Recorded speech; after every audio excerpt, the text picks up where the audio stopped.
আসসালামু আলাইকুম। অবিরাম বাংলার সংবাদে সবাইকে স্বাগত জানাচ্ছি মার্জিয়া মীরা। শুরুতেই বিআরবি কেবল সংবাদ শিরোনাম। খাগড়াছড়ি ও রাঙামাটিতে সহিংসতার প্রতিবাদে সড়ক ও নৌপথ অবরোধ পাহাড়িদের। পরিস্থিতি নিয়ন্ত্রণে আজ যাচ্ছেন ৩ উপদেষ্টা।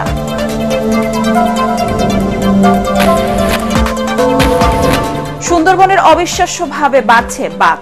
১২০০ ক্যামেরা বসিয়ে পর্যবেক্ষণ, শিগগিরই সংখ্যা প্রকাশ করবে পরিবেশ ও বন মন্ত্রণালয়।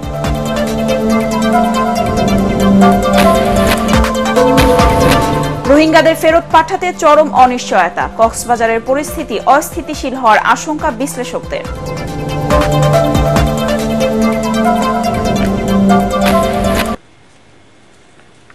শুনছিলেন বিআরবি কেবল সংবাদ শিরোনাম, এবার বিস্তারিত। খাগড়াছড়ি ও রাঙামাটির বর্বরোচিত ঘটনার প্রতিবাদে পাহাড়ি ছাত্র জনতার ডাকে রাঙামাটিতে ৭২ ঘণ্টার সড়ক ও নৌপথ অবরোধ চলছে। এদিকে যানবাহনে হামলা ও ভাঙচুরের প্রতিবাদে রাঙামাটিতে সকল প্রকার যানবাহন অনির্দিষ্টকালের জন্য বন্ধ ঘোষণা করেছে মালিক শ্রমিক ঐক্য পরিষদ। সড়ক ও নৌপথ অবরোধ এবং ধর্মঘটের কারণে রাঙামাটিতে সব ধরনের যানবাহন ও লঞ্চ চলাচল বন্ধ রয়েছে। শহরের অভ্যন্তরীণ রুটেও কোনো যানবাহন চলাচল করছে না, ফলে শহরবাসীকে সীমাহীন দুর্ভোগ পোহাতে হচ্ছে। শুক্রবার রাঙামাটিতে আইন শৃঙ্খলা পরিস্থিতি নিয়ন্ত্রণে আনতে ১৪৪ ধারা জারি করা হয়। এরই মধ্যে ঘটনাস্থল পরিদর্শনে আজ স্বরাষ্ট্র, স্থানীয় সরকার ও পার্বত্য চট্টগ্রাম বিষয়ক উপদেষ্টা খাগড়াছড়ি ও রাঙামাটিতে যাচ্ছেন।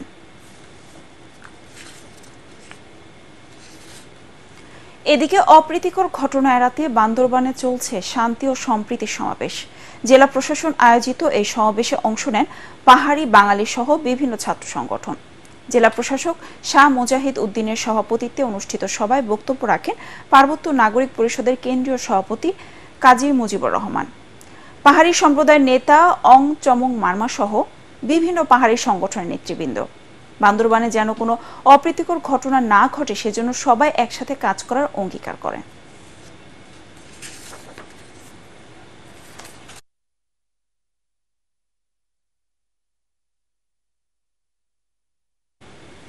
দর্শক, খাগড়াছড়ি থেকে সবশেষ পরিস্থিতি জানাচ্ছেন আমাদের প্রতিনিধি আবু দাউদ। আমি এখন দাঁড়িয়ে আছি খাগড়াছড়ি শহরের খাগড়াছড়ি গেট এলাকায়। দেখছেন যে আসলে হালকা কিছু যানবাহন চলাচল করলেও ভারী কোনো যানবাহন চলাচল করছে না। দূরপাল্লার কোনো গাড়ি খাগড়াছড়ি থেকে ছেড়ে যায়নি বা জেলার বাইরে থেকেও কোনো গাড়ি খাগড়াছড়িতে আসেনি। তবে আমি এই পর্যন্ত যতটুকু ঘুরে দেখেছি, অবরোধের সমর্থনে কোথাও পিকেটিং চোখে পড়েনি। তবে অবরোধের কারণে জেলার কোথাও কোনো অপ্রীতিকর ঘটনার খবরও পাওয়া যায়নি। বিক্ষুব্ধ যুগ্ম ছাত্র জনতার সমাবেশ থেকে ৭২ ঘণ্টার সড়ক অবরোধ কর্মসূচি আহ্বান করা হয়েছিল এবং এই সড়ক অবরোধ কর্মসূচির প্রতি সমর্থন জানিয়েছে পাহাড়ের আঞ্চলিক সংগঠন United People's Democratic Front UPDF এবং সংগঠনটির পক্ষ থেকে বলা হয়েছে তারা এই অবরোধ কর্মসূচি সর্বাত্মকভাবে পালনের জন্য তারা চেষ্টা করবে। এছাড়া গত কয়েকদিন ধরে যে একটি অশান্ত পরিবেশ ছিল, সহিংসতা ছিল বা উদ্বেগ উৎকণ্ঠা ছিল, সেটি কিন্তু ধীরে ধীরে কাটতে শুরু করেছে। বিশেষ করে সেনাবাহিনী, বিজিবি সহ আইনশৃঙ্খলা বাহিনীর সদস্যরা মাঠে নামার পর সেটি অনেকটাই শান্ত হয়ে আসছে এবং জেলা প্রশাসক শহীদুজ্জামান জানিয়েছেন খুব সহসায় পরিস্থিতির উত্তরণ ঘটবে এবং পরিস্থিতি শান্ত হয়ে আসবে। এই ছিল খাগড়াছড়ি অবরোধ কর্মসূচির সর্বশেষ।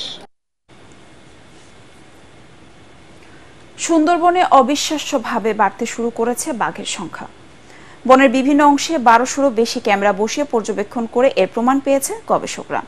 খুশির এই খবর খুব শিগগিরই আনুষ্ঠানিকভাবে প্রকাশ করবে পরিবেশ ও বন মন্ত্রণালয়। ৬ বছরে অন্তত ৩০টি রয়্যাল বেঙ্গল টাইগার বেড়েছে বলে আশা করা হচ্ছে।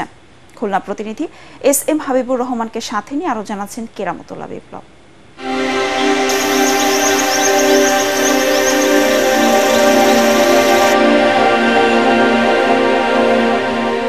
জলবায়ুর পরিবর্তন আর একের পর এক প্রাকৃতিক দুর্যোগে সুন্দরবনের বাংলাদেশ অংশে বাঘের সংখ্যা আশঙ্কাজনকভাবে কমে যাচ্ছে, এমন দুঃসংবাদ 10 বছর আগে দেয় বন বিভাগ। 2004 সালে পার্কমার্ক বা পায়ের ছাপ গুণে সুন্দরবনে পাওয়া গিয়েছিল 419টি রয়্যাল বেঙ্গল টাইগার। 2015 সালে ফের চালানো হয় জরিপ। তখন পাওয়া যায় 106টি। অর্থাৎ 11 বছরে সুন্দরবনে 70% বাঘই মারা পড়েছে শিকারীদের হাতে নয়তো অসুখে। তবে আশার খবর জাগে 2016 সাল থেকে। নানা পদক্ষেপ নেয় গেল 8 বছরে সুন্দরবনে 40টিরও বেশি বাঘ বেড়েছে বলে আশা করছেন কর্মকর্তারা। আমাদের একটা জেনারেশন আমরা এই বাঘের বাচ্চাগুলিকে বাঁচাতে সক্ষম হয়েছি। আমাদের সুন্দরবনের ভিতরে যে স্মার্ট পেট্রোলিং হচ্ছে বা অভয়ারণ্যের পরিমাণ বেড়ে গেছে এবং এইখানে কোনো এই ধরনের নাশকতা বা এই ধরনের বাঘ হত্যার পরিমাণ অনেক কমে গেছে। বনের বিভিন্ন স্থানে 1200টি ক্যামেরা বসিয়ে ওই বাঘের সংখ্যা গণনা করেছেন কর্মকর্তারা, যা শিগগিরই আনুষ্ঠানিকভাবে জানাবে বন ও পরিবেশ মন্ত্রণালয়। আমাদের যে 2011 সালে যে প্রোটোকলটা হইলো বাঘ সংরক্ষণের বিষয়ে, সেটাতে গুরুত্ব দিয়ে আমরা যদি এই সীমান্তটা রক্ষা করতে পারি ভালো মতো, তাহলে আমাদের এই বন্যপ্রাণী পাচার একদমই কমে যাবে। সুন্দরবনের বাংলাদেশি অংশের আয়তন 6017 বর্গ কিলোমিটার।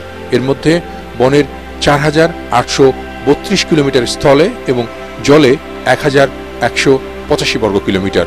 1997 সালের তথ্য অনুযায়ী জলে স্থলে 504টি প্রজাতির প্রাণী আছে সুন্দরবনে। জলবায়ু সুরক্ষার নানা পদক্ষেপের কারণে গেল কয়েক বছরে তা আরও বেড়েছে বলে আশা করছেন কর্মকর্তারা।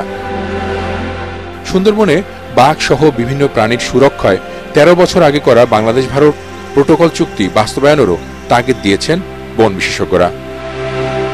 কেরামতুল্লাহ বিপ্লব, ATN বাংলা, ঢাকা। বাংলাদেশ ও মিয়ানমারের বর্তমান পরিস্থিতিতে রোহিঙ্গাদের ফেরত পাঠানো চরম অনিশ্চয়তায় পড়েছে বলে মনে করছেন বিশ্লেষকরা। কক্সবাজার এলাকা অস্থিতিশীল সহ নানা ধরনের ঝুঁকির আশঙ্কা করছেন তারা। সংকট সমাধানে সামনের জাতিসংঘ অধিবেশনে অন্তর্বর্তী সরকারকে জোরালো পদক্ষেপ নেওয়ার পরামর্শ তাদের। রিপোর্টে জানাচ্ছেন মাহবুব কবির চপল।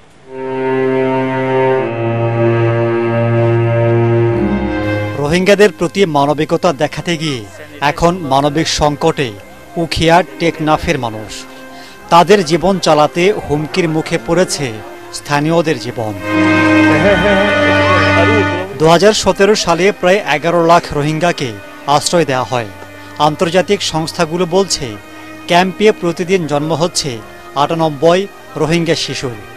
সে হিসেবে গত 7 বছরে যোগ হয়েছে 2.5 লাখ নতুন মুখ। তাদের মিয়ানমারে ফেরত পাঠাতে আওয়ামী লীগ সরকার বিভিন্ন উদ্যোগ নিলেও তা আলোর মুখ দেখেনি। সরকার পরিবর্তনে থমকে গেছে সবকিছু। রাখাইন রাজ্য প্রায় দখলে নিয়েছে আরাকান আর্মি। নতুন করে আসছে রোহিঙ্গারা। এ অবস্থায় তাদের ফেরত পাঠানো কঠিন হয়ে পড়েছে বলে মনে করছেন বিশ্লেষকরা। আরাকান আর্মি এখন রাখাইন প্রদেশে প্রায় নিয়ন্ত্রণ নেওয়ার কাছাকাছি। এখন সেটা যদি তারা নেয় তাহলে তো আরেকটা লেয়ার অফ কমপ্লেক্সিটি তৈরি হবে। এখন যে ধরনের সংকটগুলো আছে সেটি আরো উত্তরোত্তর বৃদ্ধি পাবে এবং সেটা রোহিঙ্গাদের মধ্যে একটা হতাশা সৃষ্টি করবে, বাংলাদেশিদের মধ্যে করবে এবং সেখানে বিভিন্নভাবে বিভিন্ন স্বার্থান্বেষী গোষ্ঠী তাদেরকে অপব্যবহারের সুযোগ নিতে পারে। গত 4 দশকে কক্সবাজারে আশ্রয় নিয়েছে প্রায় 20 লাখ রোহিঙ্গা।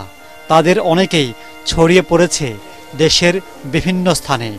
প্রত্যাবাসন অনিশ্চয়তায় ঝুঁকি বাড়ছে। সংকট সমাধানে যুক্তরাষ্ট্র চীনের সাথে অন্তর্বর্তী সরকার প্রধানকে নতুন করে আলোচনার পরামর্শ বিশ্লেষকদের। এটা মানতে হবে যে গত 7 বছর আমাদের চেষ্টা সফল হয়নি। তো কাজেই এখন অন্য কোনোভাবে চেষ্টার কোনো সুযোগ আছে কিনা হয়তো সেগুলো আমাদেরকে চিন্তা করে দেখতে হবে। সামনেই যে জাতিসংঘের সাধারণ অধিবেশন আছে সেখানে সহ এটির একটি আন্তর্জাতিক আলাপ আলোচনা করে এটার একটি সমাধান হতে পারে। চিন্তা ভাবনা করতে হবে অন্য কোনো সৃজনশীল পদ্ধতিতে চেষ্টা করে সমাধান খুঁজতে পারি কিনা সেই চেষ্টাটা করে যেতে হবে এবং সেটা কূটনৈতিকভাবে করতে হবে। এর বাইরে কোনো রাস্তা তো অন্তত আমার জানা মতে না। প্রত্যাবাসনে তৃতীয় একটি দেশে নিয়ে যাওয়ার ব্যাপারটি এটি যদি অন্তর্বর্তীকালীন সরকার বিবেচনায় রাখে অবশ্যই এটি একটি বাস্তবসম্মত প্রক্রিয়া। রোহিঙ্গা ক্যাম্পগুলোতে নিরাপত্তা জোরদারের পরামর্শ দেয়া হচ্ছে। মাহবুব কবির চপল, ATN বাংলা, ঢাকা। বৈষম্য বিরোধী ছাত্র আন্দোলনে গত 18 জুলাই সাভারে পুলিশের গুলিতে নিহত কলেজ ছাত্র সৈয়দ আসহাবুল ইয়ামিনের স্মরণে সাভারের পাকিজা মোড়ে একটি স্মৃতিস্তম্ভ নির্মাণ করা হয়েছে। শহীদ ইয়ামিনের বাবা মোহাম্মদ মহিউদ্দিনের উপস্থিতিতে স্মৃতিস্তম্ভটি আনুষ্ঠানিকভাবে উদ্বোধন করেন সাভার উপজেলা নির্বাহী কর্মকর্তা আবু বকর সরকার। এ সময় ঢাকা আরিচা মহাসড়কে পাকিজার সামনের ইউটার্নকে শহীদ ইয়ামিন চত্বর ঘোষণা করা হয়। শহীদ ইয়ামিনের বাবা বলেন, আমার ছেলেকে কিভাবে হত্যা করা হয়েছে সামাজিক যোগাযোগ মাধ্যমে তা দেশের মানুষ দেখেছে। আমি এর বিচার চাই। কোটা সংস্কার আন্দোলনে গত 18 জুলাই সাভারে military institute of science and technology MISTর ছাত্র আসহাবুল ইয়ামিন প্রাণ হারান। গুলিবিদ্ধ হওয়ার পরও সাজোয়া গাড়ির উপরে মুমূর্ষু ইয়ামিনকে ঘোরানো হয়। পরে জীবিত অবস্থাতেই সড়ক বিভাজকের উপর ফেলে দেয়া হলে সেখানে তার মৃত্যু হয়।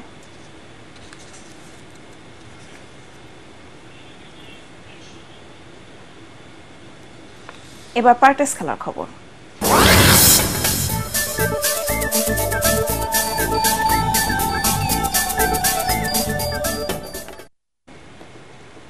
চেন্নাই 2 ম্যাচ সিরিজের প্রথম টেস্টের তৃতীয় দিনে বাংলাদেশের বিপক্ষে লিড বাড়িয়ে নিতে ব্যাট করছে ভারত। আগের দিনের 3 উইকেটে 81 রান নিয়ে দ্বিতীয় ইনিংসে ব্যাট করতে নামে স্বাগতিকরা। তখন তাদের লিড ছিল 308 রানে। 33 রান নিয়ে শুভমান গিল এবং 12 রান নিয়ে ব্যাট করতে নামেন ঋষভ পান্ট। এর আগে ভারতের 376 রানের জবাবে মাত্র 149 রানে গুটিয়ে যায় বাংলাদেশের প্রথম ইনিংস। শেষ খবর পাওয়া পর্যন্ত ভারতের সংগ্রহ 3 উইকেটে 114 রান।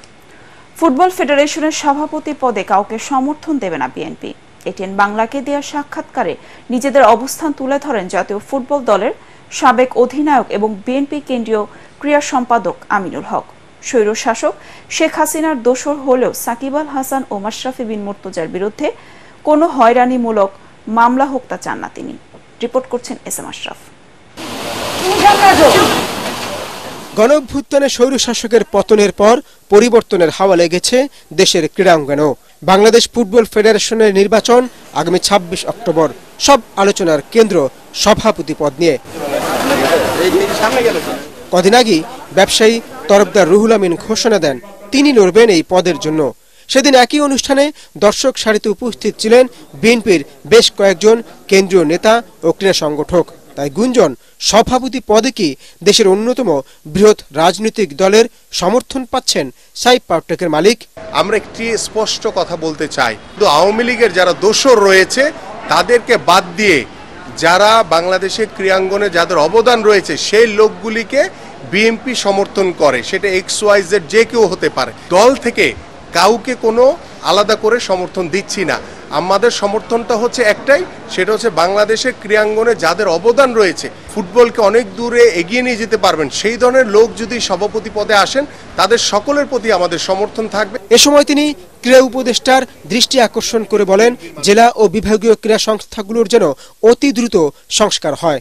এই কাজী সালাউদ্দিনের যে আজ্ঞাবহ DFA গুলি আছে সেগুলোকে কিভাবে সংস্কার করা যায় এবং একটি লেভেল প্লেইং ফিল্ড তৈরি করা যায় যাতে যোগ্য কাউন্সিলররা আসে, তারা যাতে যোগ্য লোককে বেছে নিতে পারে। যে ক্রীড়া উপদেষ্টার এখানে অনেক বেশি ভূমিকা রাখার বিষয় রয়েছে এবং পাশাপাশি আমাদের যে জেলা ক্রীড়া সংস্থাগুলো রয়েছে তাদেরও বিশেষ ভূমিকা রাখার প্রয়োজন রয়েছে। দেশের স্বার্থে, দেশের ফুটবলের স্বার্থে প্রত্যেকটি DFA এর সংস্কার হওয়া অত্যন্ত জরুরি হয়ে পড়েছে। বিএনপির ক্রীড়া সম্পাদক কথা বলেন দেশ সেরা ক্রিকেটার ও আওয়ামী লীগের সাবেক 2 MP সাকিব আর মাশরাফির বিরুদ্ধে হওয়া মামলা নিয়েও। সাকিব মাশরাফির মতো একজন বাংলাদেশের লিজেন্ডারি ক্রিকেটার, তারা যেভাবে তাদের ব্যক্তিগত সুবিধা নেওয়ার জন্য তারা এই স্বৈরাচার সরকারের সাথে অংশগ্রহণ করেছে, এটি তাদের সবচেয়ে বড় অপরাধ এবং এটির জন্য জাতি তাদেরকে ক্ষমা করবে কি করবে না সেটা আমি জাতির কাছে ছেড়ে দিলাম। বাট আমি একজন স্পোর্টসম্যান হিসেবে চাই কারো নামে যাতে কোনো মিথ্যা মামলা না হয়, তাদেরকে যাতে কোনো হয়রানি করা না হয় এবং তারা এই সরকারের সাথে থেকে যে সকল অপরাধের সাথে জড়িত ছিল সেই অপরাধগুলি যদি তারা করে থাকে অবশ্যই তাদেরকে আইনের আওতায় এনে তাদের অবশ্যই বিচার হবে এবং সেটা বাংলাদেশের মানুষ দেখবে। যে নির্দলীয় করব। SM Ashraf, ATN Bangla, Dhaka. আমাদের সকলের সমর্থন। শেষ করার আগে BRB কেবল সংবাদ শিরোনাম আরেকবার।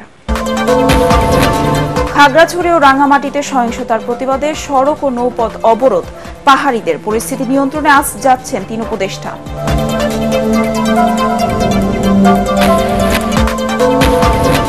সুন্দরবনের অবিশ্বাস্যভাবে বাড়ছে বাঘ, 1200 ক্যামেরা বসিয়ে পর্যবেক্ষণ। শিগগিরই সংখ্যা প্রকাশ করবে পরিবেশ ও বন মন্ত্রণালয়।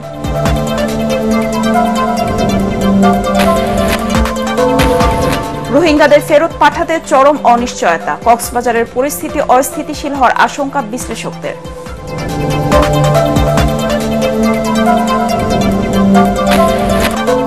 পরবর্তী সংবাদ দেখার আমন্ত্রণ জানিয়ে এখনকার মতো শেষ করছি।